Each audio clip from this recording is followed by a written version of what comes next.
भू माफिया के द्वारा की गई घटना है, वो हिंदू हो या मुसलमान हो, निंदनीय है और उसकी निंदा होनी चाहिए और उसको सजा मिलनी चाहिए। मुसलमान है तो उसको और कठोर सजा मिलनी चाहिए। मूल समस्या से ध्यान भटकाने के लिए बिहार की संघी सरकार इस घटना को सांप्रदायिक रंग देना चाहती है। हम पुनः मांग करते हैं, बिहार में बीजेपी की सरकार है, बिहार की सरकार पूर्णिया के घटना की और बिहार में हुई तमाम मॉब लिंचिंग की घटनाओं की पटना उच्च न्यायालय के सिटिंग जज की निगरानी में जांच करावे। पूरे बिहार का मुसलमान सरकार के साथ खड़ा रहेगा, लेकिन संघी अपराधियों का धर्म देखकर बोलते हैं। और जैसा कि पहले भी देश ने देखा है कि ये लोग बलात्कारियों के पक्ष में तिरंगा झंडा लेकर निकले हैं और बलात्कारियों के पक्ष में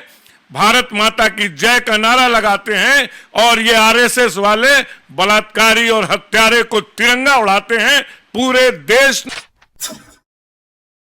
पूर्णिया के विषय पे हमारे साथ बात करने के लिए आज मौजूद है सैयद इमरान गनी साहब, पटना सिविल कोर्ट और पटना हाई कोर्ट के वकील हैं। हम इनसे जानेंगे। सर, ये बताइए कि जो पूर्णिया में घटना घटी, इसे किस रूप में आप देखते हैं और इसे सामुदायिक रंग दिया जा रहा है कहीं ना कहीं, इस पर क्या कहेंगे? जो पूर्णिया में घटना घटी है, जिसमें एक दलित भाई की जान गई है और बताया जा रहा है कि हमलावर जो हैं वो मुस्लिम समुदाय से हैं और उसका को सांप्रदायिक रंग ये बीजेपी और आरएसएस के लोग दे रहे हैं, जो निंदनीय है। मूल समस्या भूमि विवाद है और भूमि विवाद के कारण ये घटना घटी है। हम बीजेपी की बिहार की सरकार से मांग करते हैं कि आप इसकी पटना उच्च न्यायालय के सिटिंग जज से की निगरानी में जांच कराइए और दोषियों को सजा दीजिए।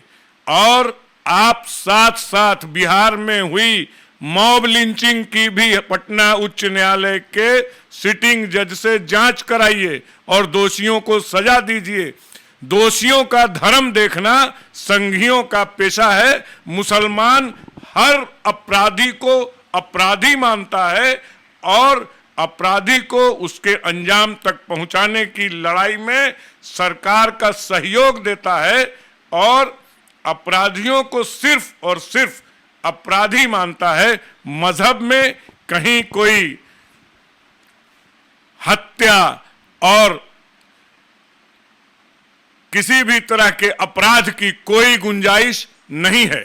बिहार में कम्युनिस्ट पार्टी मांग करती आई है कि भू हदबंदी कानून को लागू कीजिए, सरप्लस जमीन को भूमिहीनों में वितरित कीजिए, उनको पर्चा दीजिए, लेकिन मूल समस्या से ध्यान भटकाने के लिए बिहार की संघी सरकार इस घटना को सांप्रदायिक रंग देना चाहती है। हम पुनः मांग करते हैं, बिहार में बीजेपी की सरकार है, बिहार की सरकार पूर्णिया के घटना की और बिहार में हुई तमाम मॉब लिंचिंग की घटनाओं की पटना उच्च न्यायालय के सिटिंग जज की निगरानी में जांच करावे। पूरे बिहार का मुसलमान सरकार के साथ खड़ा रहेगा, लेकिन संघी अपराधियों का धर्म देखकर बोलते हैं। और जैसा कि पहले भी देश ने देखा है कि ये लोग बलात्कारियों के पक्ष में तिरंगा झंडा लेकर निकले हैं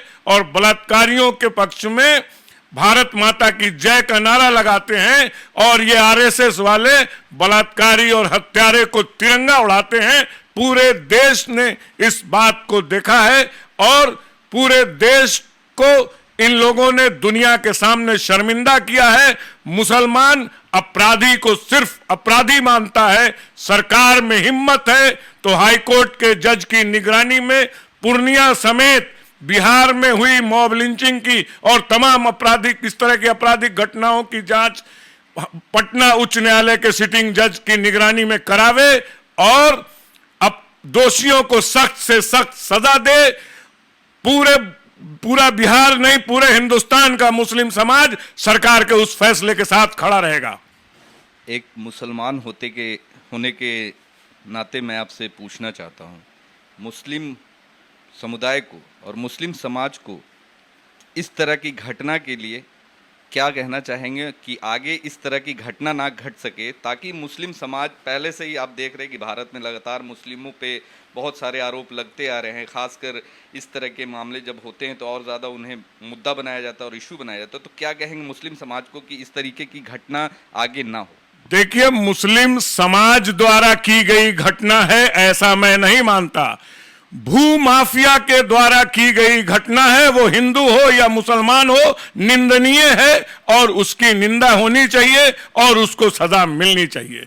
और बाकी रह गई मुसलमानों को बदनाम करने की बात, तो आप लगातार देख रहे हैं इस कोरोना महामारी में रेमडेसिविर दवाई का ब्लैक मार्केट करने वाला, ऑक्सीजन का ब्लैक मार्केट करने वाला, वो एक रेस्टोरेंट का मालिक दिल्ली का, वो हिंदू मालिक है, उसने नाम रखा हुआ है ब्रांड नेम एक मुसलमान का, और उसकी वजह से पूरे हिंदुस्तान के मुसलमानों को ये संगी लोग गाली देने लगे। तो इनका काम है हर अपने गलतियों को छुपाने और नाकामियों पर पर्दा डालने के लिए ये हर घटना को सांप्रदायिक रंग देना चाहते हैं।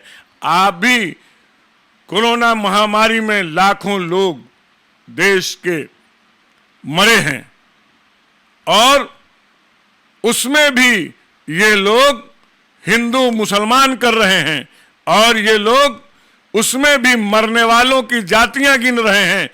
जात की राजनीति, धर्म की राजनीति आरएसएस की शाखा में सिखाई जाती है। मुस्लिम समाज के अंदर जात और धर्म के नाम पर लड़ने को न कभी सिखाया गया है, न कभी सिखाया जाएगा।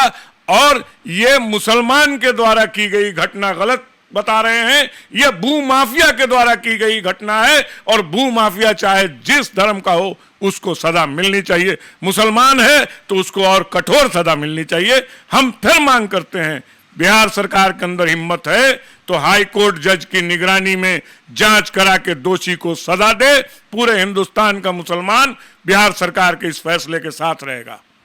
अभी जैसे कि हाल फिलहाल यूपी में ईद के दिन, अभी बिहार में तो इस तरह का घटना हुआ, मगर ईद के दिन यूपी में एक मुस्लिम युवक को मॉब लिंचिंग करके मार दिया गया, आसिफ। तो ये भी कहीं ना कहीं समाज के लिए एक गलत संदेश है, और उस तरह की घटना पे आप क्या कहेंगे? और देखिए, पिछले 8 सालों में जब से 2014 के चुनाव का प्रोपगंडा बीजेपी ने शुरू किया, पूरे हिंदुस्तान में जात और मजहब के नाम पे उन्माद पैदा किया। और हम बस उस उन्मादियों से पूछना चाहते हैं कि आज पूरे देश में कोई ऐसा परिवार नहीं है जिसका कोई दोस्त, कोई रिश्तेदार, कोई जानने वाला कोरोना महामारी का शिकार न हुआ हो। और जिस वक्त परेशान हाल लोग हॉस्पिटल, रेमडेसिविर, ऑक्सीजन, एम्बुलेंस और दवाई के लिए परेशान हो रहे थे, उस वक्त तो किसी ने नहीं कहा कि हम किसी मुसलमान के हाथ से, किसी दलित के हाथ से, किसी अछूत के हाथ से ऑक्सीजन नहीं लेंगे, और न किसी दलित ने कहा कि हम मुसलमान के हाथ से नहीं लेंगे, न किसी मुसलमान ने कहा कि हम हिंदू के हाथ से नहीं लेंगे। जहां लोग अपने परिजनों की लाशें छोड़कर जा रहे थे, वहां मुस्लिम नौजवान उन लाशों का अंतिम संस्कार कर रहे थे। पूरी दुनिया ने देखा है, लेकिन आरएसएस ने मुनज्जम साजिश के तहत पूरे देश में जो पिछले 8 साल में धार्मिक उन्माद पैदा किया है, उसी का नतीजा है कि मुख्तलिफ जगहों पर मुल्क के अंदर बेकसूर नौजवानों की मॉब लिंचिंग हो रही है। और शर्म की बात यह है कि हमारी सरकार और हमारा न्यायालय इसका संज्ञान लेकर अपराधियों को सख्त सजा देने के प्रति गंभीर नहीं है। तो जैसा कि हमारे साथ में मौजूद हैं अभी सैयद इमरान गनी साहब, इन्होंने अपनी राय रखी और बताया कि घटना चाहे किसी भी क्षेत्र में हुआ हो, जिले में हुआ हो, किसी भी समाज के द्वारा हुआ हो, ये निंदनीय है और जो भी इस तरह की घटना को अंजाम देते हैं, चाहे वो हिंदू हो या मुसलमान हो या किसी भी समाज से ताल्लुक़ रखते हो, उन्हें कड़ी से कड़ी सज़ा मिलनी चाहिए और आगे की कार्रवाई पूरी तरीके से बाखूबी होनी चाहिए, चाहे वो किसी भी समाज का हो। तो वीडियो कैसा हल लगा हमारा, ये कमेंट सेक्शन में ज़रूर बताएं। अगर हमारे चैनल को सब्सक्राइब नहीं किया है तो सब्सक्राइब कर ले द एक्टिविस्ट, और फेसबुक पेज को भी फॉलो करें। तब तक के लिए इजाज़त दें। जय हिंद, जय भारत।